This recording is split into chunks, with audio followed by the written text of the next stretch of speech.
रजत और मीरा, एक नवविवाहित जोड़ा, शहरी जीवन की भागदौड़ से दूर एक शांत और सुंदर गांव में नया घर बसाने आए थे।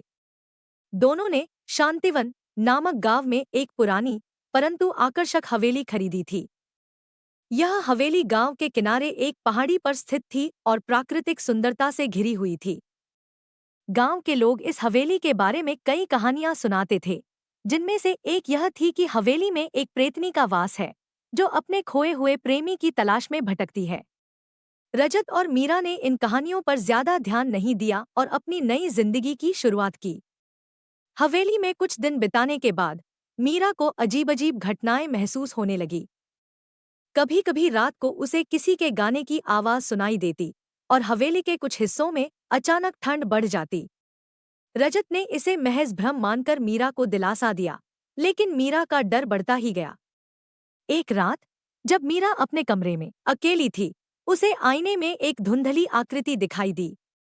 वह आकृति एक महिला की थी, जो सफेद साड़ी पहने हुए थी और उसके चेहरे पर दुख भरी मुस्कान थी। मीरा ने तुरंत रजत को बुलाया, लेकिन जब तक रजत आया, वह आकृति गायब हो चुकी थी। रजत ने मीरा को शांत किया और कहा कि शायद यह उसका वहम है। लेकिन मीरा का मन शांत नहीं हुआ और वह इन घटनाओं की सच्चाई जानने के लिए उत्सुक हो गई।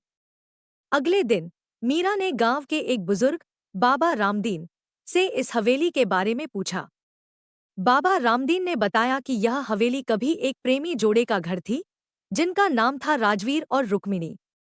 दोनों एक दूसरे से बहुत प्रेम करते थे, लेकिन समाज और परिवार की विरोध के कारण वे एक नहीं हो सके। रुक्मिणी ने इस हवेली में आत्महत्या कर ली थी और तब से उसकी आत्मा अपने प्रेमी की तलाश में भटक रही है। मीरा ने यह सब सुनकर रजत को बताया और दोनों ने तय किया कि वे इस रहस्य को सुलझाने की कोशिश करेंगे। उन्होंने रात को हवेली के हर कोने की तलाशी लेने का निर्णय लिया। रात को जब वे हवेली के पुराने पुस्तकालय में पहुंचे, तो उन्हें एक पुरानी डायरी मिली। यह डायरी रुक्मिणी की थी, जिसमें उसने अपने प्रेम और दुख भरे जीवन का वर्णन किया था। डायरी के आखिरी पन्नों में लिखा था कि उसकी आत्मा तभी शांति पा सकेगी जब उसे अपने प्रेमी राजवीर का साथ मिलेगा। रजत और मीरा ने तय किया कि वे रुक्मिणी की आत्मा को शांति दिलाने के लिए कुछ करेंगे। उन्होंने गांव के एक पुराने पुजारी पंडित श्यामलाल से संपर्क किया, जिन्होंने उन्हें आत्माओं को मुक्त करने का मंत्र बताया। पंडित श्यामलाल ने उन्हें बताया कि यह आसान नहीं होगा, क्योंकि आत्मा बहुत वर्षों से भटक रही है और उसके दुख और क्रोध को शांत करना आवश्यक है। उस रात जब रजत और मीरा ने पंडित श्यामलाल के साथ मिलकर उस मंत्र का उच्चारण शुरू किया, हवेली में अचानक तेज हवाएं चलने लगी और कमरे में ठंड बढ़ गई।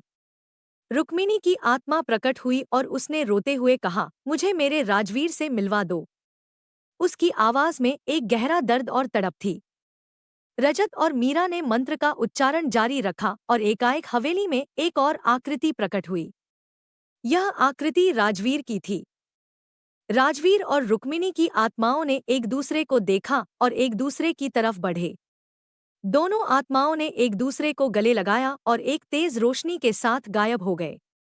इस दृश्य ने रजत और मीरा को गहरे तक प्रभावित किया। हवेली का भूतिया माहौल धीरे धीरे सामान्य हो गया और एक शांति छा गई। रजत और मीरा ने राहत की सांस ली और महसूस किया कि उन्होंने एक बड़ी जिम्मेदारी निभाई है। उन्होंने गांव वालों को इस घटना के बारे में बताया और गांव के लोग भी यह जानकर खुश हुए कि अब हवेली में कोई भूत नहीं है। रजत और मीरा ने अपनी जिंदगी खुशहाल तरीके से बिताई और उनकी कहानी गांव में एक प्रेरणा बन गई। लोग अब प्रेत का प्रेम हवेली को एक प्यार और समर्पण की मिसाल के रूप में याद करते थे। इस घटना ने उन्हें यह सिखाया कि सच्चा प्रेम कभी समाप्त नहीं होता और आत्माएं भी प्रेम के बंधन से मुक्त हो सकती हैं। समय के साथ यह कहानी न केवल गांव की, बल्कि पूरे क्षेत्र की एक प्रमुख कहानी बन गई, जो प्रेम, त्याग और सच्चाई की विजय का प्रतीक थी। रजत और मीरा की बहादुरी और प्रेम ने यह साबित कर दिया कि सच्चा प्रेम किसी भी बाधा को पार कर सकता है, चाहे वह भूतिया ही क्यों न हो। हवेली को अब एक संग्रहालय में बदल दिया गया, जहां लोग रुक्मिणी और राजवीर की प्रेम कहानी और रजत और मीरा की साहसिक यात्रा के बारे में जान सकते थे। संग्रहालय में रुक्मिणी की डायरी, उनके जीवन से जुड़ी वस्तुएं और उस रात की घटनाओं का विवरण प्रदर्शित किया गया। यह संग्रहालय लोगों को यह याद दिलाता था कि प्रेम और साहस से बड़ी कोई ताकत नहीं होती। रजत और मीरा की यह कहानी आज भी गांव के बच्चों और युवाओं को सुनाई जाती है, ताकि वे सच्चे प्रेम और साहस की मिसाल को समझ सकें और अपने जीवन में उसका अनुसरण कर सकें।